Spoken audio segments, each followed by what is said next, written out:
So as the saga of Shotoku Tech playing with multiple cameras continues, I've gotten out my 4K action cameras, and I've only got 3 of them. I got a 4th one on order, and I printed this simple plate to hold the cameras in an arrangement, and we're going to see what happens with that. Check it out.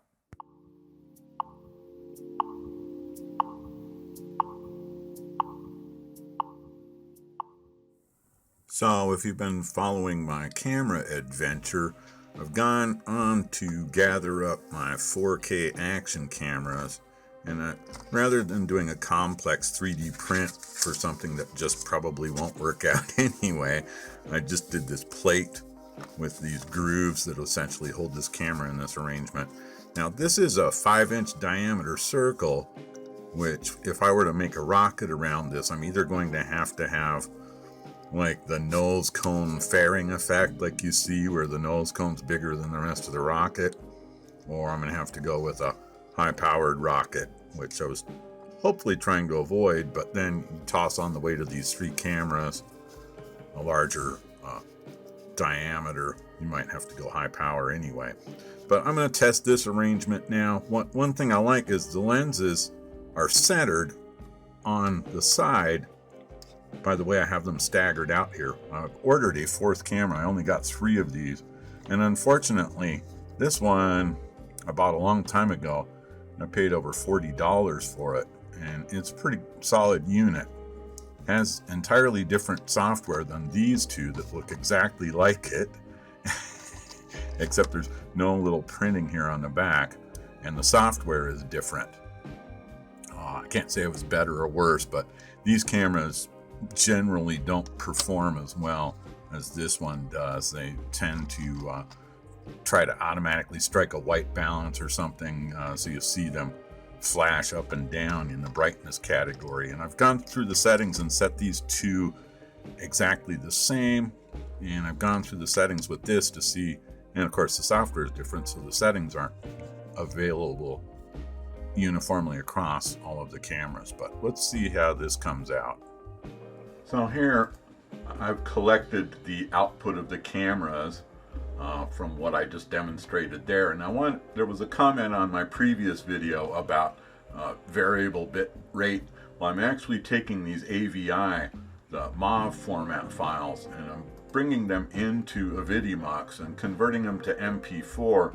And if we look at the configuration, it's a constant rate factor. And that's the quality settings there. And then the only other modification we're making again is resizing it so we can take 3 or 4 camera views and fit them into the 1920 by 1080 aspect ratio. In this case, because there's 3 cameras, I'm going to set that to 640. And let's preview it. Okay, so it makes it kind of narrow, and that's okay. And then I'm going to go ahead and close, and I'm going to go ahead and save that video out. So that's how I'm processing the video, taking it from AVI format to MP4, which behaves better in the editor. Trying to edit the AVI, the MOV files in the editor, results in them crashing, quite likely. So this is camera 1. We put that back in the camera 1 folder. And there we go. Alright, so that's how I'm processing the video before I put it in the editor. Just wanted to demonstrate that for you. So let's look at my settings in the editor. Basically, we're going to divide the screen into 3 sections. So we're using this setting group here. If we were to scale it, we'd scale it by 1/3. And then to do the picture-in-picture arrangement, dividing the output into 3 separate windows, basically camera 1, 2, and 3. The settings in Vegas Movie Studio look like this. So you get 1/6 of the way in, centered vertically, and because we've resized in Avidemux, we're just going to keep the scale at 1, just like I demonstrated in my previous video.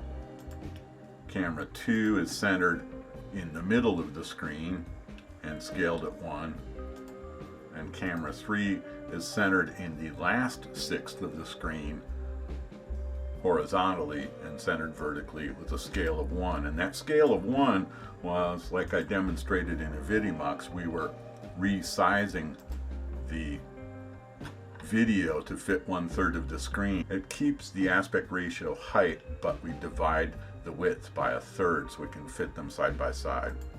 So looking at picture-in-picture settings again, you can see these two cameras apparently line up really nice.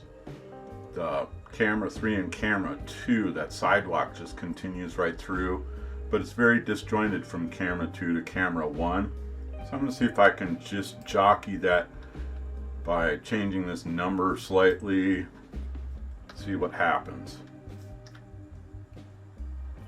Almost. I'm going to try 35.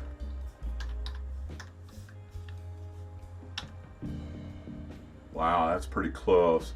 You see we lose some of the field of view, but most of that's sky anyway in this particular instance. So I'm going to go ahead and save this and re-render it again. I have the raw render without lining that up, and actually when I go ahead and use this in the final video, I'm just going to crop to the street area and crop out the shed and the neighbor's house, etc. So let's go ahead and render that. So this is a sample of the original render where I didn't line up the picture-in-picture like I just demonstrated. So this is sort of the raw footage here, and I'm not cropping it either. We'll just look at it briefly. You can see that alignment was really off. So it seems like I'm finally reaching the end of the tunnel. If you've seen my previous attempts at getting the other little cube cameras to line up and do a panoramic video, there was a glaring gap in between each of the field of vision. And there's just technically no way I'm going to be able to overcome that. But this is actually looking really promising. I'm very impressed here. As you see, the images don't quite overlap and they don't quite meet up, but the gap is so minuscule, it's barely recognizable. If you were to look at a large swath of landscape from 1,000 feet in the air from a rocket, you might not notice it that much. So I think that this is very promising. So I hope you'd enjoyed the process. Check out my other videos and see how we got this far. Alright, thank you very much.